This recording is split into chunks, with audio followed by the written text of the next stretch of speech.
Hey everybody, welcome back to the channel, the Everyday Non-Expert here, and today I wanted to talk to you about my top 10 comic book spec picks for New Comic Book Day, Wednesday, March 1st, 2023. I did want to remind you I am still doing my 1K subscriber giveaway. You can win a couple slabs, and I have my PayPal and my Venmo in the description of the video if you want to support the channel.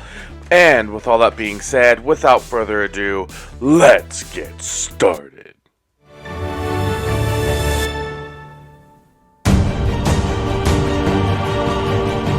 And first up at number 10, we have Star Wars number 32. It's simply because the Christopher action figure variant is a Jar Jar Binks, and he's seen a little bit of a rejuvenation in his popularity in the last few years, especially as people have started giving Hayden kind of his due, and people are revisiting the prequels, especially after how horrible the sequels were, and kind of realizing, well, maybe the prequels, especially stuff like Jar Jar, not only is it not as bad as people maybe were saying back then, but also they're kind of realizing, wow, the way these actors and stuff were treated was completely unacceptable. So, anyway, I just think that Jar Jar might have a little bit of his own little fan base coming up, so I could see this doing well in the secondary market. But again, a lot of these Star Wars ones, if you can, since you can now FOC them, they're overprinted and they don't really seem to be going for all that much unless there's a big person's first appearance like Mando or something like that. So there was number 10, Star Wars number 32, the John Tyler Christopher action figure variant of Jar Jar Binks. And coming in at number 9, we have Darkwing Duck, the facsimile edition of number 1, and it's basically just a facsimile of this book, and it's perfect timing to have this facsimile come out. I don't know if they were planning on it coming out before the series, or rather, I don't know if it's because of the popularity of how Darkwing has been selling, not re-release, but the new series, that they then decided to do the facsimile. But I'm assuming probably not. They probably were going to just do the 2-for-1, be like, yeah, we think this is going to do well, so let's reprint a bunch of the facsimiles. So anyways, if you are interested in getting the facsimile edition of number 1 for Darkwing Duck, you can go ahead and grab that book. Number 8 is an Alex Ross cover, and it's the Rogue and Gambit number 1 of Mystique. There's nothing much else to say. There is a sketch version of it right here. There is no other real spec version of the book, but if this is a book that you did want to pick up, I would actually, this is the one that I like the most. I think that's really nice. So there we go. We have Rogue and Gambit number 1 at number 8. At number 7, we have DC RWBY number 1, and the reason that this one is here is this is the first one that I'm actually doing spec on, and it's the lightest spec. It's the longest shots of the spec, if you will, and that's because when Walmart had the Marvel comics packs, the RWBY ones in there actually sold for, it was selling for $70, $60 at one point. So this is just something you might want to keep an eye on. Some people really like the RWBY, and I could see something like this not getting a very large print run. I would look into the print run first if that is something that you're looking on speccing on. Don't just take my word that it might be a little print run. I'm sure that's just something you can actually figure out what it is and then determine from there. Alright, number 6, we have Action Comics 1052, and this is the first appearance. This is the first team appearance of soldiers that will get mutated by Metallo, who's actually always been one of my favorite Superman villains ever since I saw him in Superman Adventures on WB. But that's basically it. That's my exposure to Metallo, honestly, nothing comics-wise. And I don't know if I think 1051 they re-jumped or restarted kind of this whole thing, maybe 1050, but so I don't know how it's going. If you like it, there's even more of a reason to pick up 1052 because it is a key. And at number 5 we have Hallows Eve #1. It's her ongoing series, and I wanted to show you this one from the one for 200 that is in my thumbnail. I think it's just a very beautiful art germ cover. What else is new? And then I did want to show you the one for 300 because I think it's pretty bad. I don't know how this is the one for 300. So anyways, if you like it and you want to spend that kind of money, go ahead. I'm just showing it, but this one is actually pretty interesting too. I think this art style with all of these different characters could actually be pretty cool. You have Morbius, and it's just like, you know, kind of old school style characters. So anyways, that might be something worth checking out. Is Hallows Eve #1, and that was my number 5. But my number 4 is actually the same book. It just happens to be the Alex Ross Green Goblin.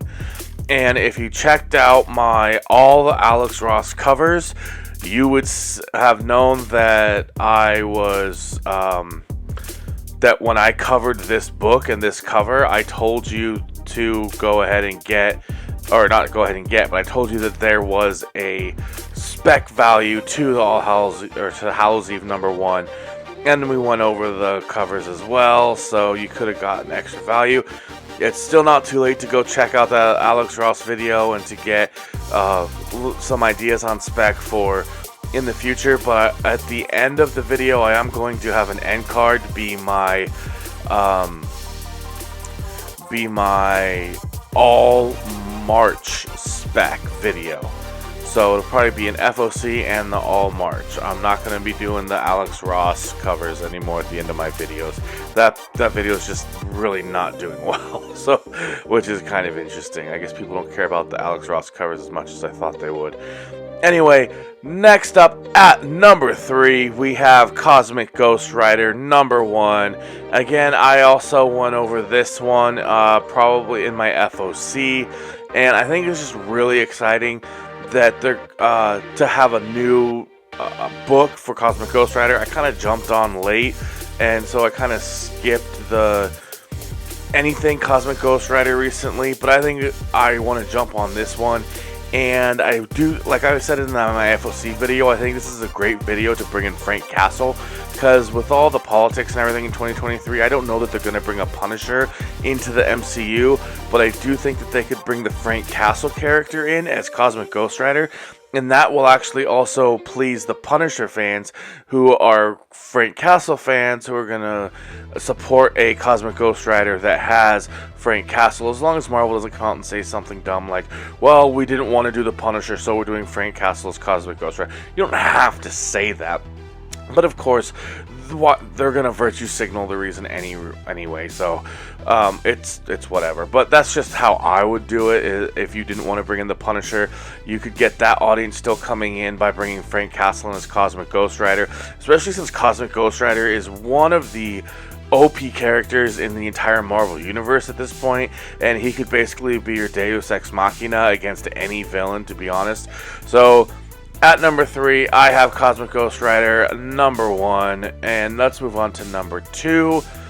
Spider-Gwen Shadow Clones #1, and it's just because you're going to get a bunch of Spider-Gwen variants, and we all know that Miles Morales and his animated movie, Gwen had a big role in that, and she is probably going to, I could see her getting her own spin-off movie, or even a series on Disney Plus or anything like that. And my #1 is actually the same book, but it just happens to be the design variant of the newest, like the main highlighted new character, and it's Gwen as a Doc Ock villain. But I wanted to show you this one from my... This is the Inhyuk Lee. This is from my thumbnail. And this probably is going to be my cover of the week, to be honest with you. It's beautiful, but like, seriously, look at all of these covers. This is probably the Greg Land. Yeah, this is the Greg Land variant. Beautiful. Even this one, I don't love it, but it's still kind of neat, and the colors are really nice. Is that a Gonzalez? That almost looks like Stelfreeze. Okay. And then this one is fun, and it looks like it has several new characters that on here could possibly have. So it could be the first appearance of a few of these new characters, and it just has a really nice spider, ghost spider right there. This one is nice. It's just, it kind of is clean and sleek and almost looks like old school comics, if you ask me, like Golden Age. Oh, and then this one right here, the Perio. I mean, look at this thing, guys. I wish I had better resolution, but like, that is so beautiful. And then, that one's cool. Like, there's really, you can't really go wrong. Look at that. That reminds me of Gwenem. But like, anyways, I know the going over all these is kind of like taking this video out. So anyways, that is my number one Spider-Gwen Shadow Clones number 1 for 10. The Momoko, probably Momoko, one of Momoko's best here. She ends up making everyone look almost like look younger than they're supposed to be, but that works with Spider-Gwen, so that's working here. And there you go. There's my number 1. Alright everybody, that's going to go ahead and do it for me in this video. If you liked it, which I hope you did, please click that thumbs up button, give this video a like, subscribe to the channel to see more great comic book and collectible content like this. Comment down below, let me know what you thought about this video. And also don't forget, I am doing my 1K subscriber giveaway, and you can win a couple slabs in there, and I have my PayPal and my Venmo in the description of the video if you want to support the channel. And here's the cards I was talking about before. You can click this one to check out my all March comic book spec. Pretty much for all of March, you can get it all in one video. And then this one, you can check the FOC that's going to be due today, Monday. So you're going to want to make sure to check that out. And with all that being said, out of the way, that's my video. Thanks for checking it out, and until the next one, bye.